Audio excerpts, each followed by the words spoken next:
Market में आज शुरुआती दौर में ऐसा लगा कि दबाव बन सकता है, लेकिन कुछ देर के बाद मार्केट में हमें कुछ पॉजिटिव आंकड़ा जुड़ता हुआ देखने को मिला।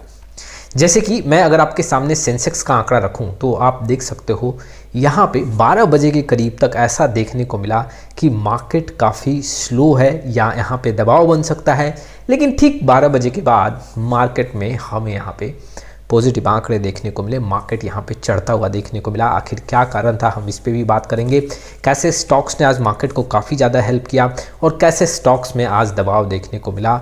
अदर इंडेक्स का क्या हाल रहा वो भी मैं डेटा आपके सामने रखूँगा। और आज के मार्केट की स्थिति से कैसे म्यूचुअल फंड का रिटर्न हाई हो सकता है उस पर भी बात करेंगे। और म्यूचुअल फंड इन्वेस्टर के सामने कुछ और पॉइंट्स भी रखूंगा। चलिए शुरुआत करते हैं, लेकिन उसके पहले mutual fund related complete solution चाहिए तो आप मेरे साथ जुड़ सकते हैं। जी हाँ, डिस्क्रिप्शन बॉक्स में जाके पूरा डिटेल चेक करें। डिटेल के बेसिस पे व्हाट्सअप नंबर के थ्रू आप मेरे साथ जुड़ सकते हैं। सबसे पहले हम मार्केट के मूवमेंट को समझते हैं, कहाँ कितना इंडेक्स जंप लिया है। देखो निफ्टी 50 की बात करूं तो करीबन आज 80 पॉइंट जंप लेता हुआ देखने को मिला। 0.33% आज आंकड़ा जुड़ा है। निफ्टी स्मॉल कैप 50 करीब 103 पॉइंट जुड़ा है, यहाँ पे 1% के ऊपर का आंकड़ा आज देखने को मिला है। निफ्टी मिड कैप यहाँ पे 0.64% जुड़ता हुआ देखने को मिला है। वैसे ही अगर आप बीएसई स्मॉल कैप की बात करोगे तो 1.18% आज जंप लेता हुआ देखने को मिला। निफ्टी मिड कैप 50 में भी यहाँ पे आंकड़े काफ़ी मजबूत देखने को मिले, 0.61% यहाँ पे जुड़ता हुआ देखने को मिला। बट अगर निफ्टी आईटी की बात करें तो 0.15% दबाव में यहाँ पे क्लोज होता हुआ देखने को मिला। इट मीन्स कि आज स्मॉल कैप मिड कैप में अच्छा मूवमेंट देखने को मिला है। लार्ज कैप में आंकड़े मजबूत रहे हैं और निफ्टी आईटी में यहाँ पे दबाव देखने को मिला है। ऐसे स्टॉक्स में आज सबसे ज़्यादा दबाव देखने को मिला, वो भी आंकड़े में आपके सामने रखता हूँ। यहाँ पे आप देख सकते हो अपोलो हॉस्पिटल में आज 1.33% का दबाव देखने को मिला। टाइटन भी आज करीबन 1% टूटा है। विप्रो में भी करीबन 1% के ऊपर का गिरावट है। श्रीराम फिनांस भी करीबन 0.90% और इंडसइंड बैंक करीबन 0.76% के दबाव में आज बंद हुआ। कुछ ऐसे स्टॉक्स जो मार्केट को काफ़ी ज़्यादा हेल्प किए हैं, जैसे अदानी इंटरप्राइजेज 11 से 12% आज जंप लेता हुआ देखने को मिला। इसके पीछे की स्टोरी पे आज हम डिस्कशन करेंगे।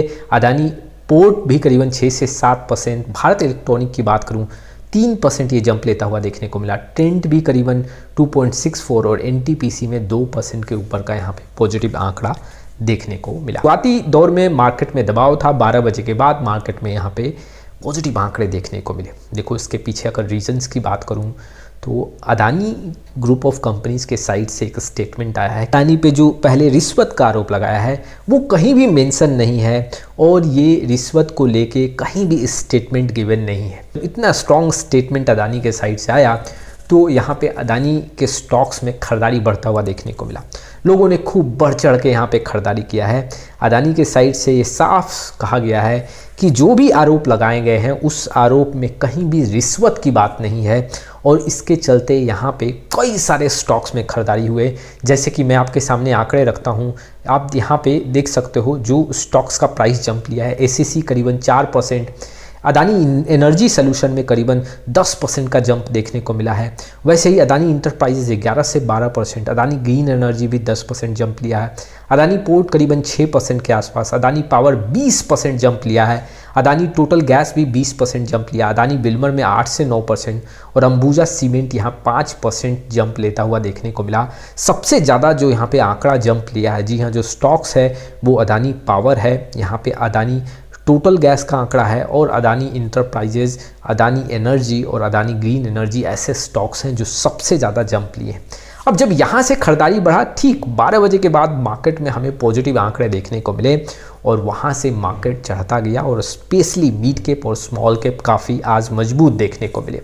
लेकिन अगर मैं देखो एफआईआई के डाटा की बात करूँ तो एफआईआई का डाटा अभी भी अगर आप देखोगे तो बहुत मजबूत देखने को नहीं मिला। कल मैंने बताया था कि 1000 करोड़ का यहाँ पे एफआईआई के साइड से खरीदारी देखने को मिला है और आज का आंकड़ा देखें सिर्फ 7 से 8 करोड़ का खरीदारी एफआईआई के साइड से देखने को मिला है। यहाँ पे 1301 करोड़ का खरीदारी डीआई के साइड से मिला है। तो एफआईआई का साइड से अगर यहाँ पे खरीदारी कम होगा और बिकवाली बढ़ेगा तो मार्केट में दबाव हो सकता है। अदानी के स्टॉक्स के चलते आज मार्केट में काफ़ी पॉजिटिव आंकड़े देखने को मिले और आज सबसे बड़ा रीज़न रहा मार्केट को मजबूत करने में।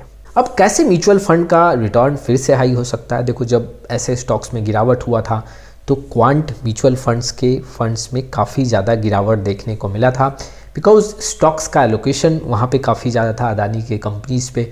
अब यहाँ पे आज जो यहाँ पे तेज़ी देखने को मिला है, इससे क्वांट म्यूचुअल फंड्स के फंड्स पे भी काफ़ी पॉजिटिव असर देखने को मिल सकता है।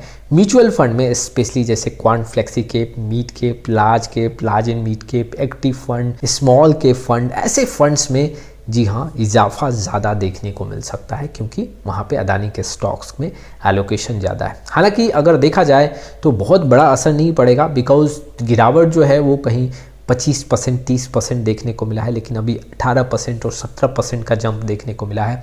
तो ऐसे में और आंकड़े जुड़ सकते। चलिए अब म्यूचुअल फंड इन्वेस्टर के बारे में कुछ और पॉइंट्स में यहाँ पे रखना चाहता हूँ।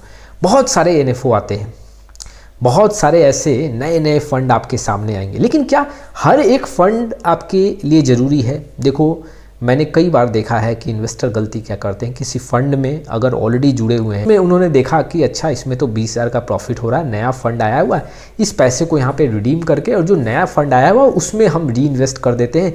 10 रुपये का NAV है, यहाँ सस्ता मिलेगा, यूनिट ज़्यादा होगा, फिर वहाँ भी मार्केट जंप लेगा, तो वहाँ से कमा के हम किसी और फंड में पार्टिसिपेट करेंगे, नए फंड में हम पैसा लगाएंगे। ये स्ट्रैटेजी सही नहीं है। बार बार अगर इस स्ट्रैटेजी को अपना रहे हो तो आप अपना नुकसान कर रहे हो।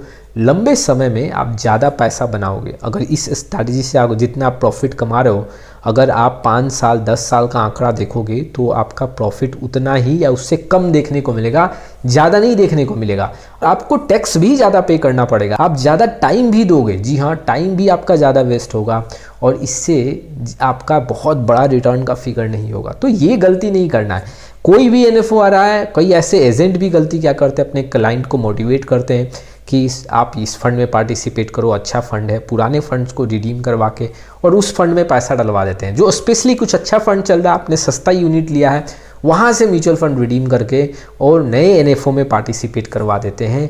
ये एक सही डिसीजन नहीं है। चलिए म्यूचुअल फंड इन्वेस्टर के सामने एक और मैं पॉइंट रखना चाहता हूँ। देखो कई बार ना आप अगर पोर्टफोलियो डिज़ाइन कर दिए हो, ठीक है, आपने 5 से 6 फंड का सिलेक्शन किया, अब 6 महीने बाद आपको ये लगा कि ये फंड रिटर्न बना के नहीं दे रहा है, लेकिन मेरा 4 फंड जो है, मैंने 5 फंड लिए हैं लेकिन 4 फंड तो अच्छा खासा पैसा बना के दे रहा है, तो मैं इसको रिडीम कर देता हूँ या रिमूव कर देता हूँ, कोई दूसरा फंड का सिलेक्शन कर लेता हूँ। देखो आपने शुरुआती दौर में अच्छा रिसर्च किया, 5 फंड का सिलेक्शन किया और इन्वेस्टमेंट को कंटिन्यू किया। अब आपके पोर्टफोलियो में कोई एक फंड स्लो भी हो रहा है तो आपको वैसे फंड्स को रिमूव नहीं करना चाहिए। आपने जो पोर्टफोलियो तैयार किया है कम से कम उसको 1 साल का समय दे। अब 1 साल का जब रिटर्न आपको देखने को मिलेगा तब आप तराजू और बटखरे को लेके तौल के देखना कि वाकई में वो फंड आपके लिए है या नहीं है, सूटेबल है कि नहीं, रिटर्न सही मिल रहा है कि नहीं। लेकिन 2 महीने 3 महीने में पैसा नहीं बना तो उस फंड को आपने रिडीम कर दिया, दूसरे फंड के साथ जुड़ गए, ये एक सही डिसीजन नहीं है। देखो मैं इन्वेस्टर को ये भी बताना चाहता हूँ कि आपके पोर्टफोलियो में अगर मान लो 5 फंड है तो 5 के 5 फंड टॉप लिस्ट में नहीं होंगे, उसमें से 3 काफ़ी बेहतर पैसा बना के देंगे, 2 काफ़ी स्लो होंगे। तो कई बार आपके सामने ऐसा सिचुएशन आएगा। तो अगर आपका जो ऑन द एवरेज पोर्टफोलियो का रिटर्न का रिक्वायरमेंट है, अगर आपका फुलफिल हो रहा है और आपके पोर्टफोलियो में 1 से 2 फंड स्लो भी हैं तो भी आप उसको कंटिन्यू करो और जी हाँ लंबे समय के लिए जाओ। कई बार होता क्या है, 1 साल के लिए कोई फंड स्लो हो गया और फिर से रिकवरी देखने को मिलता है, अच्छा कंसिस्टेंसी है तो वैसे फंड के साथ आप जुड़े रहो। आपका जो रिक्वायरमेंट है वो फुलफिल हो रहा है तो कोई ज़रूरी नहीं है कि वैसे फंड को बहुत जल्दी किक आउट करो।